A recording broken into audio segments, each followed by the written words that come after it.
Good evening, everyone. Good evening from Delhi. I'm Dr. V from Delhi, India, and I'm on the team of Homeopathy 24/7 as well. I'm going to be talking about three very common remedies for the severe flu season that we have all been suffering through since the last year. So, as you already know, some of my colleagues have also done some remedy indication videos already, and this is a part of that series. I'm going to be dealing with three remedies today. The first remedy on that list is antimonium tartaricum. So you must have heard about this remedy, a very, very commonly used remedy. It is basically for very, very severe, affections of the respiratory tract. So when we are looking at a cough, which might be benefited by antimonium tart, then we are looking at a very noisy and a very the mucus that is there, in the chest of the patient. When we auscultate the chest, when we listen to even without auscultation, if we are just, listening closely to the chest of a person when they are coughing, you can actually hear the movement of the mucus. There is so much phlegm accumulated in the chest cavity that it is properly audible outside. We typically call it rattling of the chest. That is, very, very typical of an antimonium tartaricum case. Now, there is a lot of weakness, a lot of drowsiness, like gelsemium, very similar to gelsemium in antimonium tart as well. And there is sleepiness as well. So a lot of drowsiness and sleepiness, similar to gelsemium, is manifested by an antimonium tart case as well. Now, the patient has a great difficulty in expectorating. That means that it's very difficult for him to cough out the mucus that is accumulated in the chest. So once the patient is able to throw out that mucus, he feels a relief, he feels better. That is very characteristic of antimonium tart. Now, there is a typical desire for fruits, acid fruits, oranges, and apples, sour fruits in antim tart as well. So that is one very typical indication as well. What else can I tell you about this? So there is blueness of the face as well. Now, this is something that is there in very, very severe cases, I have to say. But this is basically like a red signal that when we are, finding a little blueness of the face, we call it cyanosis medically. But antim tart is a remedy that covers that cyanosis. That is basically the oxygen levels are starting to go down. So antimonium tart even covers that. It's a very, very difficult cough, basically, a very suffocative kind of a cough, which is better by lying on the right side. The patient feels a bit better by lying on the right side when antim tart is indicated. And there is an aggravation at 3 a.m. in the night, and there is an aggravation on lying down as well, which is not very characteristic, I have to say, because many remedies have that aggravation as well. So, but just something to remember, that the patient is better by lying on the right side, but generally aggravated by lying on the back. Loose cough, suffocative cough, rattling cough. Um, um, it is basically even a chronic cough in old people is covered by antim tart. So, the coughs that are lingering after the so-called flu that we have all been enduring. So the lingering cough, especially in old people, antim tart is one of the very indicated medicines there as well. Pneumonia is covered by antimonium tart. The loud rattling cough, the chest being full of mucus, and the patient himself is very weak to, actually raise that mucus out or raise that mucus up out of the body. So that is what is typical of antim tart. I would want to move to the next remedy now, which is one of my favorite remedies anyway, and we use it so much. otherwise as well in our chronic cases. So the second remedy I'm moving on to is Nux vomica. Now, Nux vomica is, a very, very commonly used remedy, and a lot of people must have already used it. But with respect to the flu, I'm going to be talking about the indications of Nux vomica here. So there is when a Nux vomica patient usually presents to you, it's full of irritability. That irritability is, it's something that's the entry point for Nux vomica for me.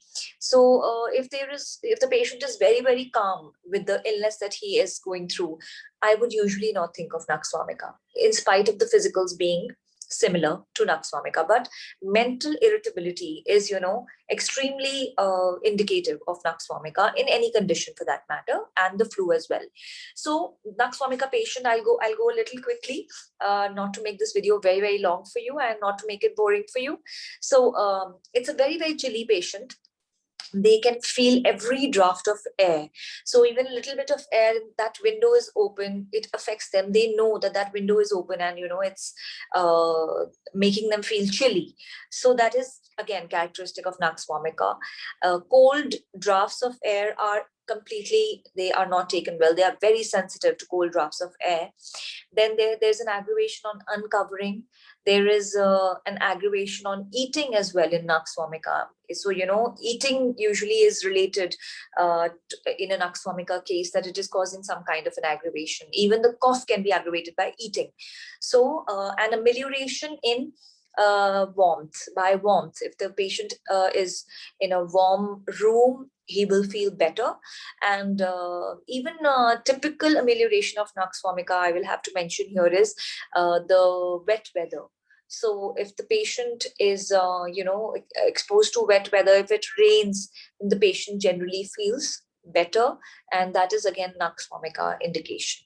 Okay, so the typical desires for a Nux vomica patient would be, spices. That's a typical desire. Alcohol and stimulants are the desire for Nux vomica, and hay fever, a lot of sneezing in the beginning of the flu. And coryza is there. With coryza means there's a discharge from the nose, continuous discharge from the nose, with a lot of sneezing, again aggravation after eating, and there's an obstruction of the nose as well, which is at night, characteristically, and outdoors. When the patient steps outdoor, then the nose starts to get blocked, and the obstruction also comes at night. So that is also characteristic of Nux vomica. What else about relating to the flu, because I do not want to mention Nux vomica in other things. So asthmatic cough is covered by Nux vomica. Then an aggravation in the night, aggravation 3 to 4 a.m. is also there in Nux also.